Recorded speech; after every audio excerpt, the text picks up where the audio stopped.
నగరానికి అభ్యర్థన చేస్తే వైఎస్ఆర్ కాంగ్రెస్ పార్టీ జగన్మోహన్ రెడ్డి గారిని అభిమానించే వాళ్ళు ఎవరైనా కానీ సంతోషించి ఎవరే పార్టీ కోసం కష్టపడ్డాడు వ్యక్తిని జగన్మోహన్ రెడ్డి గారు అభ్యర్థిగా ఇచ్చి పంపించాడు.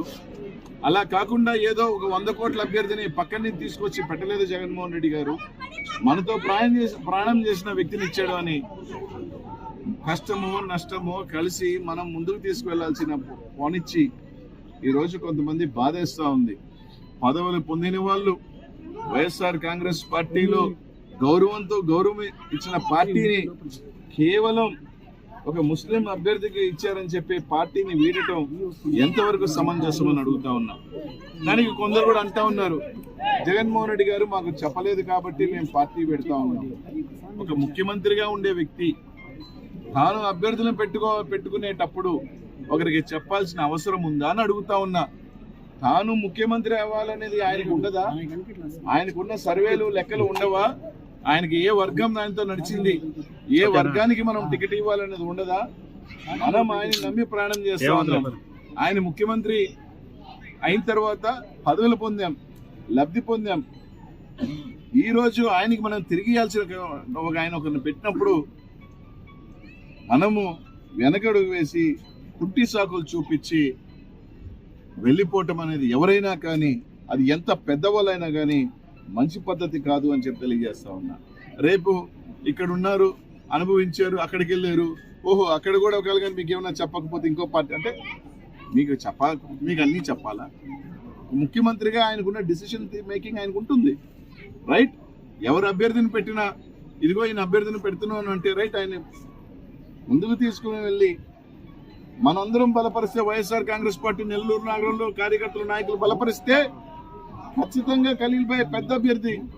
పార్టీ కన్నా బలం ఎవరున్నారు? వ్యక్తుల బలమా? ఇక్కడ పార్టీ బలం, జగన్మోహన్ రెడ్డి గారి బలం.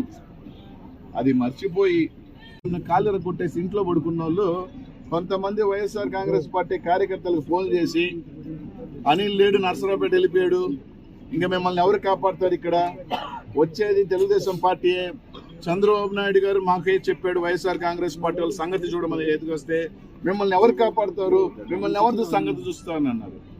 నేను నరసరావుపేట పోయినా, అక్కడి నుంచి లేదా ఇంకొక దూరం పోయినా, నెల్లూరు నగరంలో వైఎస్ఆర్ కాంగ్రెస్ పార్టీ కార్యకర్తలకి కష్టం వచ్చినా నష్టం వచ్చినా ముందు వచ్చి నిలబడతా. నన్ను దాటే నా కార్యకర్తలు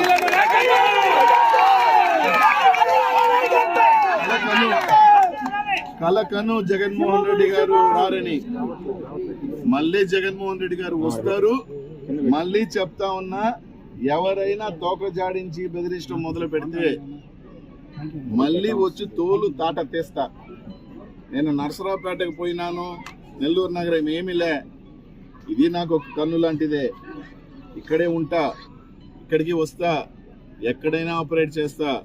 నా కార్యకర్తలు కానీ మా వైఎస్ఆర్ కాంగ్రెస్ నాయకులు జోలికి కానీ వచ్చి ఇట్లాంటి ఏదో బెదిరింపులు కానీ చేస్తే నేను రిలీజ్ కూడా చేయగలను ఆడియో. అని అసహ్యంగా ఉంటుంది. ఆ చీప్ గాడి గారి గురించి, వాడి గురించి కూడా ఎక్కువసేపు మాట్లాడటం వేస్ట్ కాబట్టి చూపలా. కాలు ఎరగొట్టుకొని ఒక పసివాడు కాలు ఎరగొడితే ఇంట్లో పడుకున్నాడు, వాడిని కూడా ఏం చేయలేం. ఈడంటే మా కార్యకర్తలు టచ్ చేస్తాడంట. వాడు మగోడైతే టచ్ చేయమను. నిజమైన మగోడు అధికారం ఉన్నా లేకపోయినా రొమ్మించుకొని నిలబడతాడు. రేపు మేము వస్తాం నువ్వు వచ్చేది లేదు, సచ్చేది లేదు.